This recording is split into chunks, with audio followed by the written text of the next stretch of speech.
कि पाकिस्तान तहरीक इंसाफ के जो बानी हैं वो कहाँ गलती कर रहे हैं इमरान खान साहब, और जो उनके आपसी इख्तलाफात हैं वो उलझे जा रहे हैं पार्टी के। देखिए क्या गलती और क्या ना गलती, आपने उनको कॉर्नर किया हुआ है और फिर उनको आप जो है वो विक्टिम, वो एक तो वो विक्टिम है और फिर हम उन्हीं से पूछ रहे हैं कि जी तुसी गलती की कर रहे हो। मेरा मतलब ये ऐसे ही है ना कि जैसे बंदा जंगल में जाए और आगे से शेर आ जाए तो बंदे से पूछे तुम क्या गलती कर रहे हो, देखिए ना। तो इसलिए मेरे ख्याल में it is a very cruel question कि जी ये वो क्या गलती कर रहे हैं। उनको मैदान में छोड़ो, खोलो, आए सामने लड़े आपसे, अब इलेक्शन लड़े, हारे जीते, आप समझते तो नहीं है कि 5-5 दिन उनकी बहनें बाहर खड़ी रहती हैं। उस मौके पे कि जब आपको फील्ड मार्शल आसिम मुनीर को इस ओहदे पर पहुंचने पर कोई थोड़ी चले मुबारकबाद ना सही, आप कोई हौसला शिकनी वाली बात ना करते, वहाँ पर गलती कर दी आपने, उनको जंगल का बादशाह बोल दिया, आपने बहन से कहलवा दिया, ट्वीट करवा दिया। फिर उसके बाद हम देखते हैं कि जब एन उस मौके पर कि जब अमेरिका में फील्ड मार्शल मौजूद होते हैं, उनके खिलाफ एक प्रोटेस्ट डिज़ाइन किया जाता है जिसे लीड करते हैं शहबाज गिल साहब जो कि मुल्क से भाग गए हैं, मोहित पीरज़ादा साहब जो कभी सहाफ़ी हुआ करते थे वो ट्वीट्स ऐसी करते हैं, फिर और यूट्यूबर्स इसमें शामिल होते हैं जैसे पाकिस्तान तहरीक इंसाफ। सर सुन लेना, पाकिस्तान तहरीक इंसाफ आर्ग्यूमेंट है मेरा सर, पाकिस्तान तहरीक इंसाफ उसे डिनाई भी नहीं करती है। मेरी बात सुने, मैं कुछ स्पोक्स पर्सन नहीं हूं उसका। पहली बात तो ये है कि एक बंदा उधर बैठा हुआ है और उसको बहनें नहीं मिल पा रही, उसकी मर्जी के बंदे नहीं मिल पा रहे, तो how can he direct any protest abroad. दोबारा इस इशू पे काजी साहब आपकी तरफ हूँ।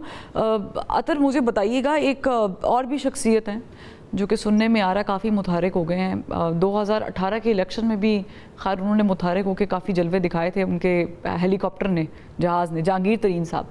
सुनने में आ रहा है जहांगीर तरीन साहब इज़ अप टू समथिंग और शायद पंजाब से कुछ MPs MNAs को निकाल के कहीं ले जाया जाए।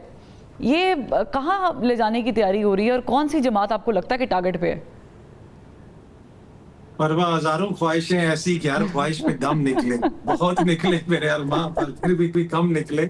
ये जहांगीर तरीन साहब किसी जमाने में ATM होते थे, ये कहा जाता था कि जी ये तहरीके इंसाफ को तो ये ATM चलाते हैं। उसके बाद इस्तेकामे पाकिस्तान जमात बनी और उसके साथ जो कुछ हुआ, मेरे ख्याल में सारे अरसे में अगर कोई चीज सबसे ज्यादा मुतासिर हुई तो जहांगीर तरीन साहब की साख थी। अब वो किधर जा रहे हैं या किधर नहीं जा रहे, मेरा नहीं ख्याल कि उनका कोई इतना इंपॉर्टेंट किरदार है।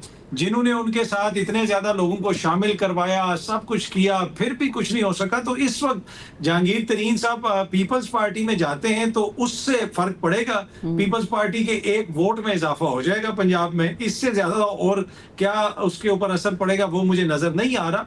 फिलहाल मुझे लगता है कि जो भी सियासत हो रही है, चाहे सेंटर की हद तक हो, पंजाब की हद तक हो, उसमें जो मेन किरदार हैं वो यही हैं। जो नून लीग इधर है, उधर PTI है, और उसके साथ साथ जो सबसे बड़ा इंपॉर्टेंट किरदार है वो आपका एस्टेब्लिशमेंट का भी किरदार है। तो किसी एक शख्सियत के इधर आने से या उधर जाने से वो कोई फर्क नहीं पड़ेगा। जिन्होंने लोग तुड़वाने हैं वो 26वीं आईनी तरमीम के दौरान जो कुछ हुआ वो भी हमारे सामने है, पर एक किसी बंदे का किरदार मुझे इतना इंपॉर्टेंट नजर नहीं आ रहा। अच्छा, यानी आप कह रहे हैं कि जहांगीर तरीन साहब अगर अपना जहन बना लेते हैं, पीपल्स पार्टी में चले जाते हैं, तो शायद पीपल्स पार्टी को थोड़ा बहुत उस पर प्लस माइनस हो सकता है, लेकिन ओवरऑल उनकी सियासत माइनस यही हो सकता है कि अभी पीपल्स पार्टी के जो पंजाब में 669 वोट हैं वो 680 हो जाएंगे। यही फर्क पड़ेगा पूरे पंजाब में, इससे ज्यादा और कोई फर्क नहीं। ठीक, चले ठीक है।